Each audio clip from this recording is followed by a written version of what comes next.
10 ఏళ్ల పాటు జిల్లా అంతా గులాబీమయం. పార్టీని అన్ని తానే నడిపించారు ఆ నాయకురాలు. గత 2 ఎన్నికల్లో క్లీన్ స్వీప్ చేసిన బీఆర్ఎస్ తిరుగులేని పార్టీగా ఎదిగింది. కానీ ప్రస్తుతం పరిస్థితి భిన్నంగా మారింది. ఇప్పుడు ఆ పార్టీకి జిల్లాలో పెద్ద దిక్కుగా ఉన్న ఆ నాయకురాలు అన్ని తానే వ్యవహరిస్తే పరిస్థితులు చక్కబడతాయంటున్నారు. రానున్న ఎంపీ ఎన్నికల్లో సత్తా చాటాలంటే నాయకులు ఏకం కావాల్సింది ఎక్కడ?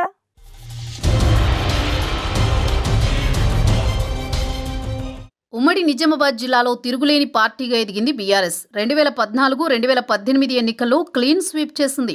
క్యాడర్ను బలోపేతం చేశారు. ఓటు బ్యాంకు ఏర్పాటు చేసుకున్నారు. ఎమ్మెల్సీ కవిత నిజామాబాద్ జిల్లాకు పెద్ద దిక్కుగా వ్యవహరిస్తున్నారు. పార్టీని బలోపేతం చేశారు కవిత.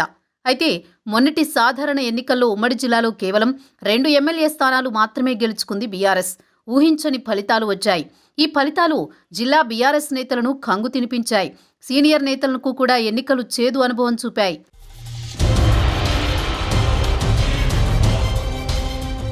అయితే ఇప్పుడు జిల్లాలో పార్టీని సమర్థవంతంగా నడిపించే నాయకత్వం కావాలి. ఇప్పటికే జిల్లా అధ్యక్షుడు జీవన్ రెడ్డిపై అనేక అవినీతి ఆరోపణలు వస్తున్నాయి. ప్రజల్లో ఈ పరిణామం మరింత పార్టీకి నష్టం చేసేలా ఉందని భావిస్తున్నాయి ఆ పార్టీ శ్రేణులు.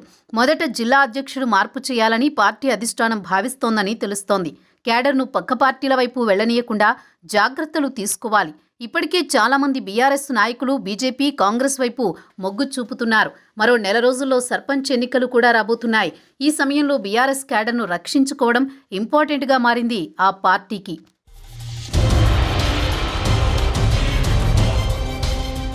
మరోవైపు ఎంపీ ఎన్నికలు కూడా రాబోతున్నాయి. ఈసారి ఎమ్మెల్సీ కవిత ఎంపీగా బరిలోకి దిగుతామని గతంలోనే ప్రకటించారు.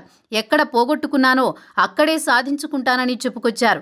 ఎంపీగా గెలవాలంటే ఇక జిల్లాపై కవిత ప్రత్యేక ఫోకస్ పెట్టాల్సిందే అంటున్నారు పార్టీ శ్రేణులు. ఓటమి తర్వాత కొందరు నాయకులు హైదరాబాద్కు పరిమితమయ్యారు. ఇక ఎమ్మెల్సీ కవిత జిల్లాలో పార్టీని చక్కదిద్దే చర్యలు చేపట్టాలంటున్నారు. క్యాడర్ దూరం కావడం, కవిత జిల్లాలోనే మకాం వేయాలి అంటున్నారు.